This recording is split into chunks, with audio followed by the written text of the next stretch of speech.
রে বাপ রে বাপ, কি বৃষ্টি কি বৃষ্টি, আরে সর্বনাশ, জল পড়ছে দেখুন। শুধু বাবা গো, শুধু বৃষ্টি তাই নয়, প্রবল হাওয়া, মাঝে মাঝে এমন এমন ঝাপট দিচ্ছে যে কি বলবো। এখন বাজে 5:30, সকাল 5:30, বোধিসত্ত্ববাবু বেরোবেন, তার আগ দিয়ে এই রকম বৃষ্টি। ওকে আমি বারণ করছি যে এত বৃষ্টির মধ্যে যেও না, বেরিও না। যে দেখি না আর কিছুক্ষণ, দেখি আর কিছুক্ষণ দেখি, তো বাপরে।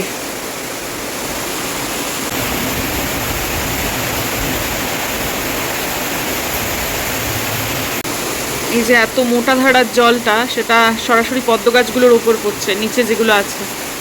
এই যে খুব ভুল হচ্ছে ব্যাপারটা, কি করব আর এখন, কার হাতেই বা কি আছে।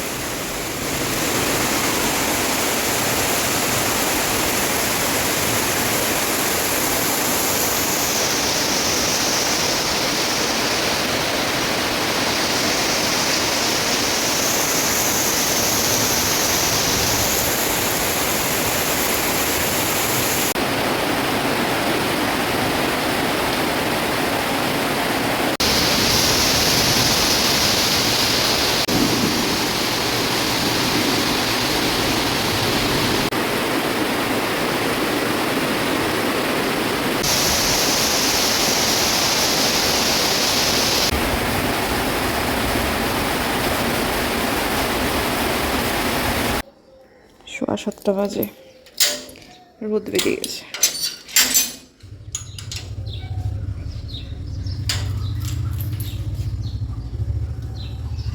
ওই মারাত্মক বৃষ্টিটা মোটামুটি 45 মিনিট মতো খুব ভালোই ছিল।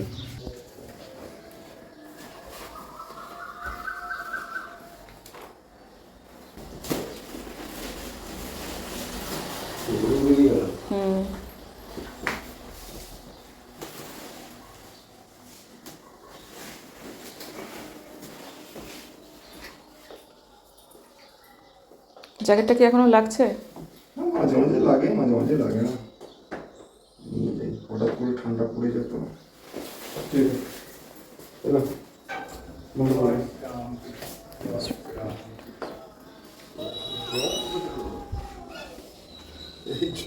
উড়ে এসছে, বাইরে রেখে দাও।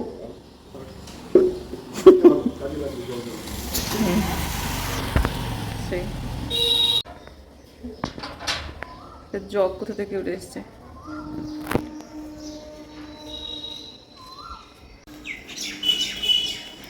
পদ্ম গাছগুলোকে না দেখলেই নয় আর কি, এত জোরে কি বলবো আর। আহা, এই তো যাই হোক, আমি ভেবেছিলাম বোধহয় এই ফুলটার জন্যই চিন্তিত ছিলাম যে এইটা খারাপ না হয়ে যায়। না, ঠিক আছে, একদম ঠিক আছে।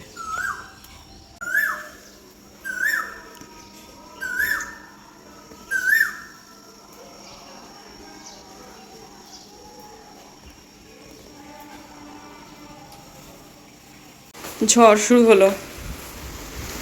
এই লোকটাকে আজকে কলেজ যেতে আমি বারণ করলাম, এই কিছুতেই কলেজ না গিয়ে থাকবে না, যাবেই না। ছুটি তো নিই, যখন দরকার হয় তখন তো সিএল নিই। ওটা যখন বেরোলো তখন তো আকাশটা ভালো হয়েও গেছিলো, এটাও তো ঠিক। পৌঁছালো কি না কে জানে। অবশ্য এখন সমতলে বৃষ্টি হচ্ছে, পাহাড়ে বৃষ্টি হচ্ছে কিনা জানি না। প্রত্যেক দিনের পাকদণ্ডি বেয়ে লোকটার ওঠা নামা, বাপরে বাপ, অভ্যেস হয়ে গেছে সেটা আলাদা কথা, কিন্তু তাও তবে যেটা খুঁজবে কে জানে বাবা। এই যে বাতাসে পদ্ম খসে এরকমভাবে ঝুলে গেছে দেখুন, দুটোই তাই, ওইটাও তাই,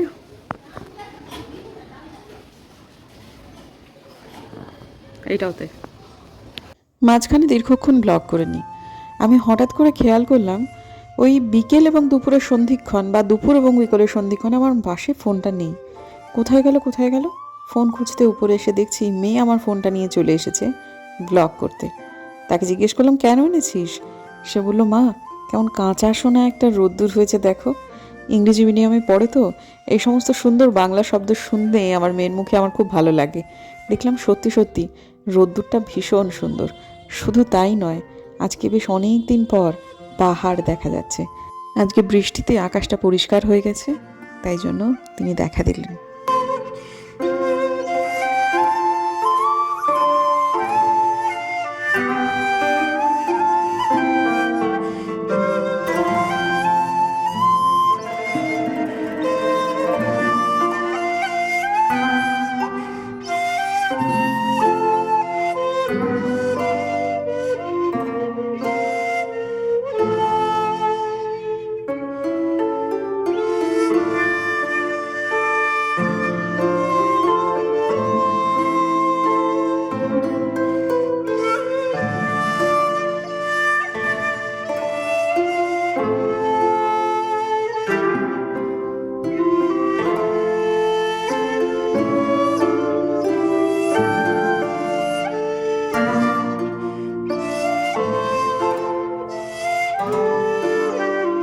আজকে অনেক দিন পর আমার ভীষণ রকম শরীর খারাপ হয়েছে। দুপুরটা খুব একটা বেশি ব্লক তো হয়নি, ঠান্ডা লেগে গেছে আমার। সকালবেলাতে আপনাদের সাথে কথা বললাম, শ্বশুরমশাইকে খেতে দিলাম, তারপর আমি একটু শুয়েছিলাম পাখাটা চালিয়ে, এবং আমার ঠান্ডাটি লেগে গেছে। আমার কালকে রাতেও একটু ঠান্ডা ঠান্ডা লাগছিল, আমি কেন যে ফ্যানটা একটু গরম গরম লাগছিল, প্রথমে বন্ধ করে শুলাম, তো জানলাটা খুলে শুইনি। জানলাটা খুলে শুলে আর পাখা, এসি তো দূরস্থান, কিন্তু পাখাটাও জ্বালাতে হতো না। তারপর থেকে প্যারাসিটামলের ওপর ভরসা করে সারাটা দিন কাটালাম। এখন খুব ক্লান্ত লাগছে, কিছুই ভালো লাগছে না, কিন্তু বেরোতে হবে, কারণ কয়েকটা জিনিসপত্র লাগবে সাংসারিকই, বেশ অনেকগুলো জিনিসপত্র লাগবে। পাপোশ টাপোশের কথা নয়, একটু দূরবর্তী জায়গায় যেতে হবে, সেটা যদি নাও করতে যাই, কিন্তু তাও মানে কয়েকটা জিনিস, যেমন ডিমটা একদম শেষ হয়ে গেছে, ডিমটা তো এখন নিয়মিতই লাগে, সেটা কিনতে হবে। তাছাড়াও টুকিটাকি বাবার কয়েকটা জিনিসপত্র কালকে থেকে বাবা বলছেন হচ্ছে না, সেটা একটুখানি চট করে গিয়ে নিয়ে আসি। কিন্তু যাই হোক, নিজেকে পুশ করছি, হয়তো বাইরে গেলে ভালো লাগবে। এখন প্যারাসিটামল খেয়েছি, এখন শারীরিক অবস্থা অতটাও খারাপ লাগছে না, কিন্তু সামগ্রিকভাবে দিনটা খুব একটা সুবিধের গেল না এই আর কি, শারীরিকভাবে। একই আবহাওয়ার সাথে সাথে তারপরে আবার এইরকম একটা ঘুটঘুটে টিমটিমে ব্যাপার চলছে। এই জিনিসটা আমার একদম ভালো লাগে না। যেখানে এই জিনিসগুলো হয় না, আমার সেখান থেকে ছিটকে পালিয়ে যেতে ইচ্ছে করে। কিন্তু বাড়ির সামনে আমাদের আলো কম, সে তো চিরকালই। সেই জন্য নিজের উদ্যোগে নিজের খরচে আমি এত ভালো একটা আলো লাগালাম, কিন্তু সেটাকে আমার বাড়ির লোকজন জ্বালাতে দেয় না, ওটাতে নাকি ভারী বিল আসবে। একই শরীরটা খারাপ, তারপর আবার এসবগুলো দেখলে আরও বেশি মাথাটা গরম হয়ে যায়। তবে আশা নিয়ে বেরিয়েছিলাম যে বেরোলে বোধহয় শরীরটা একটু ভালো লাগবে। ঘন্টার মাথা হলো তার উল্টো, বেরিয়ে আরও বেশি শরীর খারাপ করছিল। তার উপর মেয়ে আবার যখন আমি বেরোচ্ছি তখন বায়না করলো, মা আমার জন্য ধোসা নিয়ে এসো। তার জন্য ধোসার লাইনে দাঁড়িয়ে থাকতে থাকতে আমার মনে হচ্ছিল যে আমি আর বোধহয় দাঁড়িয়ে থাকতে পারবো না। তারপরে আবার এই জায়গাটাতে একটা বসবার জায়গা মতো আছে, কিন্তু এই ধোসার লোকগুলো তাদের জিনিসপত্র রেখে জায়গাটাকে পুরো বোঝাই করে দিয়েছে। কাজেই ঠায় দাঁড়িয়ে বেশ কয়েকটা জিনিস আমাকে কিনতে হলো। তার মধ্যে আবার আমার শ্বশুরমশাই নিয়মিতই বলে যাচ্ছেন লাল সবুজ মার্কার কিনে আনতে। কিলো দরে আমরা প্রত্যেক দিন করে সেই কথাটাকে ভুলছি, মানে ভোলারও যদি মাপ হয় তাহলে আমরা কিলো কিলোভাবে তার কথা ভুলে যাচ্ছি। আজকে সেটাও কিনতে হলো। ব্লিঙ্কিটে খোঁজ করেছিলাম, জানেন এই জিনিসগুলো পাওয়া যাচ্ছিল না। আর যেগুলো চাইছিলেন উনি একটু মোটা কালির আর কি, সেগুলো তো কোনোভাবেই পাওয়া যাচ্ছিল না। সেজন্য আমাকে যেতেই হতো, কারণ ওটা ওনার সত্যি সত্যি প্রয়োজন আছে। এদিকে আমি যেই ছোটোখাটো জিনিসের জন্য বরকে পাঠাবো, সেটা না হবে না, কয়েকটা জিনিস আমাকে দেখে শুনে কিনতে হবে। তিনি বললে কিনে আনবেন, কিন্তু তিনিও ভারী ক্লান্ত। তিনি বাড়ি এসছেন এবং অত ভোরবেলায় বেরিয়েছেন, বুঝতেই পারছেন, পাকদণ্ডি বেবে উঠেছেন নেমেছেন, এসে আবার কাজ করেছেন। সুতরাং তার একটু ক্লান্তি তো আছেই। এই সমস্ত সময়েতেই মানুষটাকে এইসবগুলো বলাটা খুব অমানবিক। তাই জন্য কি আর করা যাবে, কষ্ট করে গেলাম। কিন্তু বাড়িতে এসে পরে আমার বড্ড শরীর খারাপ করছিল। আরও বেশি শরীর খারাপ করছিল এটা দেখে যে মেয়ে এত আমার শরীর খারাপ করছে, আমায় সেবা না করে সে তার করছে তার বাপকে। এবং শুধু করছে তাই না, করেই যাচ্ছে করেই যাচ্ছে করেই যাচ্ছে, আর আমি এখানে বসেই আছি, আমার দিকে তাকাচ্ছে পর্যন্ত না। আমি তো তুলেছি মাত্র 1 মিনিট, কিন্তু সে এটা 15 মিনিট ধরে করছে। একবার পিঠ টিপে দিচ্ছে, একবার মাথা টিপে দিচ্ছে, একবার মাথা চুলকে দিচ্ছে, মানে কি করছে কি না করছে। আর আমার যে এত শরীর খারাপ, ওই আর কি পাত্তাই দিচ্ছে না। তারপর আমি আমার মেয়েকে বললাম, হ্যাঁ রে, তুই আমাকে দেখতে পাচ্ছিস না, এখানে আমি বসে আছি, তোর জন্য ধোসা কিনে আনলুম। তা ওর বাবার সাথে সাথে বলছে, তুমি না ঘুমো একটু, বুঝলে, আমার মনে হচ্ছে তোমার একটু ঘুম হলেই শরীরটা ভালো হয়ে যাবে। দেখুন তো কি অপমান। আর এখানে কেবল যে মেয়ে একতরফা সেবা করছে তা না, তার বাবা কিন্তু সমান দেখবেন মুখটা চলছেই, মানে কিছু না কিছু সে মেয়েকে বলছেই। তো যাই হোক, এই সমস্ত দৃশ্য দেখলাম, দেখে আরও শরীরটা খারাপ হয়ে গেল। যে জিনিসটা আমার ভালো লাগে না করতে, একদিনের ব্লগ 2 দিন টানতে, কিন্তু আমার পরপর কয়েকটা দিন সেটাই হচ্ছে। জানি না কেন ওরকম হচ্ছে, জানি না, সত্যি সত্যি মানে একদম ভালো লাগে না। গোটা একটা দিনের দিনলিপি একটা দিনেই শেষ করবো সেটাই কাম্য, কিন্তু হচ্ছে না। আজকে আমার একদম শরীর চলছে না বন্ধুরা। এই ব্লগটা আমি কন্টিনিউ করছি কাল পর্যন্ত। দেখা হচ্ছে আপনাদের সাথে কালকে সকালে। পরের দিন সকালবেলায় আবার ব্লগটাকে অন করলাম। এই সময়টায় ওই বোধিসত্ত্ববাবু বেরোননি, সেরকম একটা সময়। আগের দিন শরীরটা এত খারাপ করছিল যে আমি এগুলো মেজে রেখে যেতে পারিনি, যেটা আমার ভীষণ অস্বস্তির জায়গা। আজকে ভদ্রলোক একটু বেলার দিকে বেরোবেন, সেজন্য আমার হাতে খানিকটা সময় রয়েছে। আমি তাই সকালবেলায় এসেই প্রথম এই কাজটাই করলাম, সেটা হচ্ছে সিঙ্ক এইরকম নোংরা ছিল সেটাকে পরিষ্কার করলাম। এবং এরপর আমি চাটা, যে এমন হতেই পারতো যে আমি চাটা একদিকে বসিয়ে দিয়ে কাজগুলো করছি, কিন্তু আমার না এই দৃশ্যটা দেখলে অন্য কোনো কিছু মাথায় থাকে না, তথা আমার মাথাটা খেলে না। সেজন্য আমি আগে এটা ক্লিন করলাম, তারপর শান্তি মনে চাটা বসালাম। এদিকে আমার শ্বশুরমশাই আজকে ঘুম থেকে উঠে গেছেন 3:30 সময়। তিনি সকালবেলায় উঠে আমাকে বলেছেন আমাকে যত দ্রুত সম্ভব একটু চা দিও। এই বাসন মাজার দৃশ্যটি তখন 5:20 মতো বাজে। তারপর শ্বশুরমশাইকে গিয়ে চা দিতে গিয়ে দেখছি উনি তখন আবার ঘুমিয়ে পড়েছেন। তারপর হালকা করে ডেকে তারপর বললাম বাবা চা নিয়ে এসেছি। তো যাই হোক, তারপর এলাম হচ্ছে বিছানাটা পরিষ্কার করতে। এখন তো আমি আমাদের সাথে শোয় না, খুব স্বাভাবিক, যতদিন পরীক্ষা হয়নি ওর বাবা কিছুতেই ছাড়েনি। তার শুধু একটাই কথা যে মা তুই তো 2 দিন পর চলেই যাবি। কিন্তু এখন বোঝা যাচ্ছে যে ইনফ্যাক্ট আমরা অনেক দিন থেকেই বুঝতে পারছি তারও একটা স্পেস দরকার ছিল। তার বিছানাটা একদম তৈরি করে রাখা হয়েছে আর সে কিছুতেই এখানে থাকবে না। তো ঠিক আছে, অসুবিধা নেই। আর একটা কথা, আজকে বৃহস্পতিবারের ক্লিপিংটা এই মুহূর্তে আমি অ্যাড করেছি।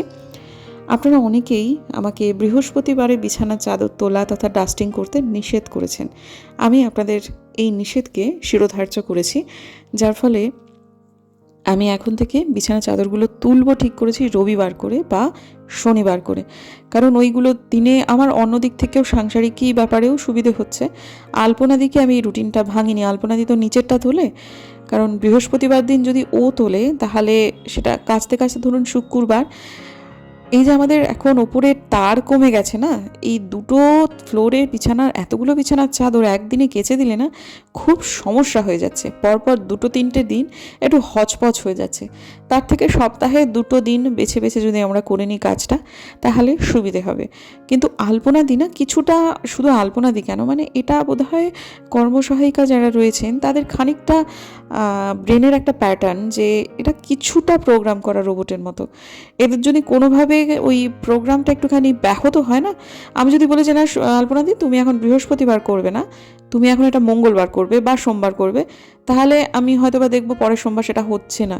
সেটা আবার আমাকে মনিটর করতে হবে, আবার ওদের প্রোগ্রামে বসাতে হবে মাথার মধ্যে যে এটা করতেই হবে তোমাকে, এটা করতে, মানে অন্তত সেটা করতে কিন্তু আমার বেশ অনেক দিন সময় লাগবে। আর যে কর্মসহায়িকারা পুরনো হয়ে যায় তাদের কিন্তু এই ব্লকেজটা খুব মারাত্মকভাবে তৈরি হয়ে যায়, এটা আমি খেয়াল করেছি।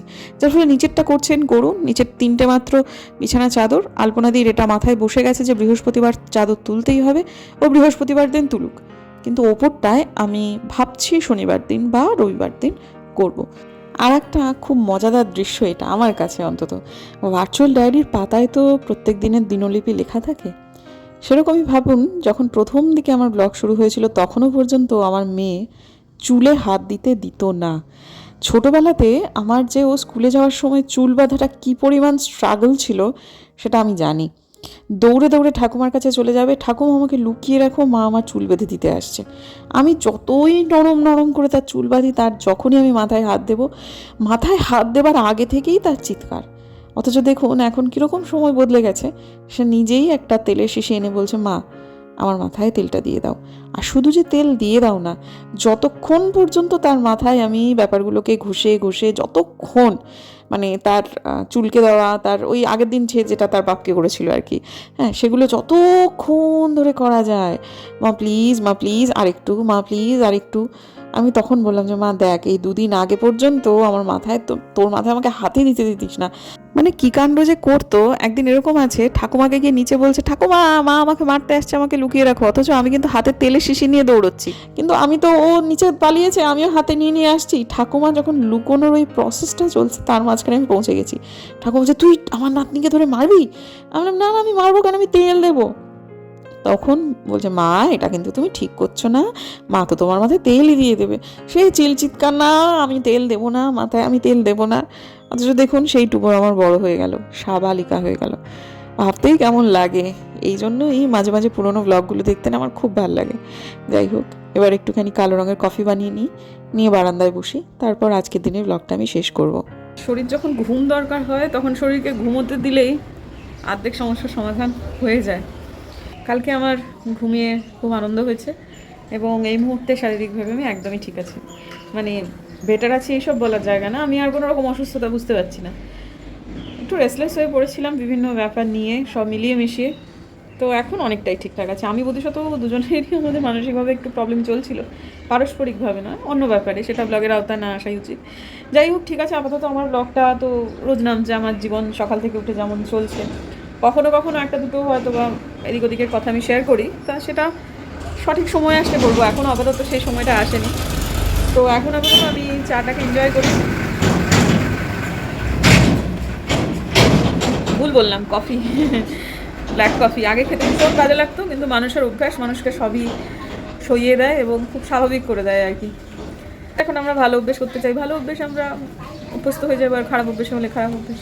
এই তো চলুন, আপাতত এটা খুব খারাপ অভ্যেস না, এটা খুবই ভালো একটা অভ্যেস। সেটা যাই হোক, ঠিক আছে, আপাতত এটা নিয়ে আর এখন কথা বলে এই ব্লগের আয়তন বড় করার কোনো মানে নেই। আপাতত আজকের দিনের জন্য বিদায় নিচ্ছি। যদি আমার ভিডিও ভালো লাগে সাবস্ক্রাইব করবেন, পাশে নোটিফিকেশন বেলটা অন করবেন, যাতে ভিডিও দিলেই নোটিফিকেশান চলে যায় আপনাদের কাছে। দেখা হচ্ছে আগামীকাল।